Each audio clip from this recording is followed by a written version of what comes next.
Peggy 16.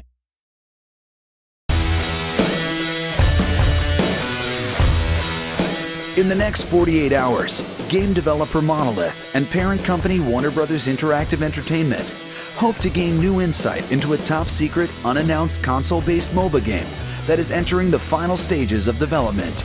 They've invited 8 of North America's top professional MOBA players to their Seattle studios to take part in an unprecedented experiment, one that could play a critical role in the success of their game, Guardians of Middle-earth.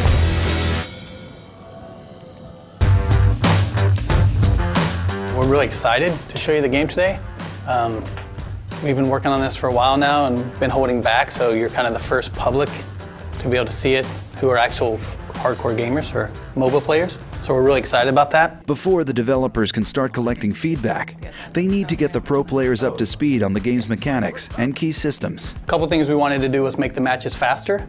We thought gamers would want to be in and out and on to the next round faster than you typically find in a PC MOBA. The other thing is, in general, all of the things that you put on your loadout are going to be stuff you slowly progress to unlock over the course of playing, leveling your profile, and earning coins to use to unlock all these different things. Bringing in a group of professional MOBA players to sort of give us feedback is a huge win for us trying to feel it out. Obviously, our day job is trying to make the game. Their day job is playing the game and really understanding what works and doesn't work about it. So like Gandalf, for example, is like a really good beginner guy because he does a lot of AoEs. So one thing we'll probably do, I think we've talked about it at least, is like mark guys, whether they're sort of beginner or like medium or hard guys to play. We really hope to make Guardians of Middle-earth a more fast-paced game since it's on the console. We know that console gamers usually want to jump into a round, finish the round, win or lose, and then start a new game. So we really wanted the matches to be short and action-packed. As we really nail down exactly all the features in the game, finish all the feature work, we're going to be able to incorporate some of this feedback.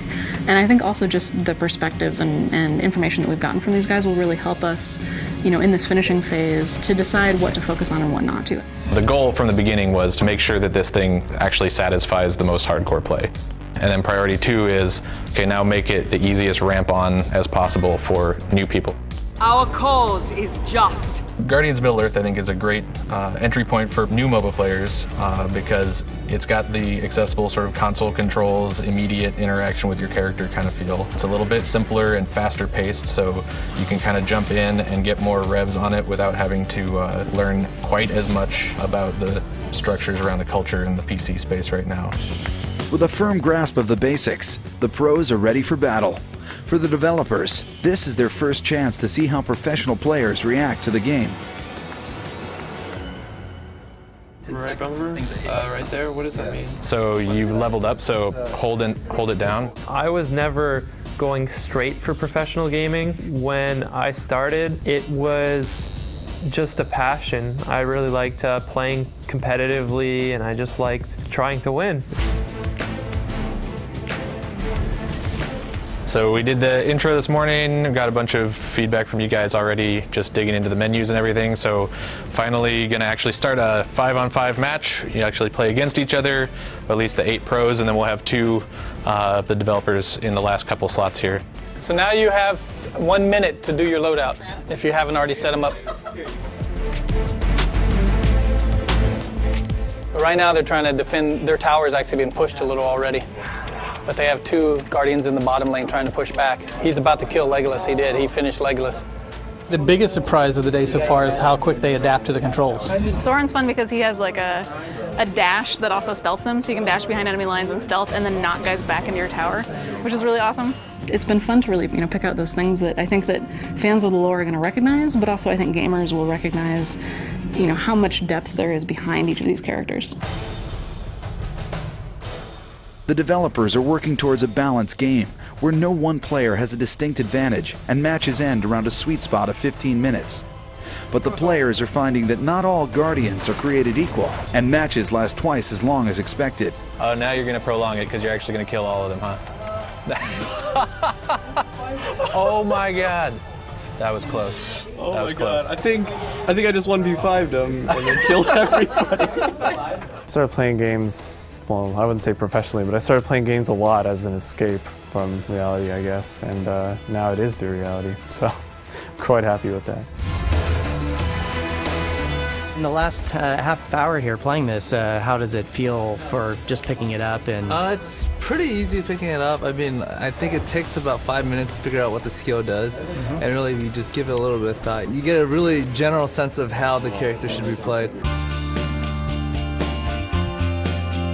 I think the biggest struggle for me was like trying to figure out how to use my ultimate as a melee squishy DPS that also has a melee ultimate, where I'm like, oh man, it's AoE, I want to hit as many people as I'm dead. It was fun though. Like, if I actually got into range of 5 people and they didn't instantly kill me, then I could deal damage. As the clock winds down on day 1, players meet with the developers to discuss the matches and their recommendations for making the game more balanced and fun to play. It feels like a little too snowball-y.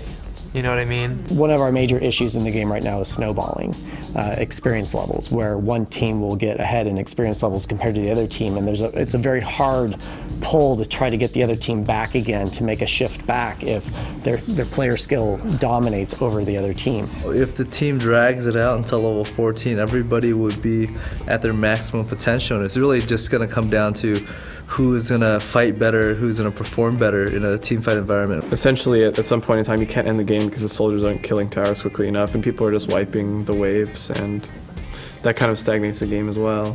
While the players are treated to a team dinner, a dedicated group of developers stays behind to work into the night, implementing the players' suggestions. The team at Monolith only has one chance to impress the pro gamers with a fast turnaround. As the game's delivery deadline looms, the players will have one more day to play Guardians of Middle-earth, test the changes, and offer a final assessment. Coming up in Part 2. Right now we got the guys back in this morning. Last night they gave us some good feedback. We made some changes. They're playing a new build now. I look forward to seeing the differences in what you find just overall in the game.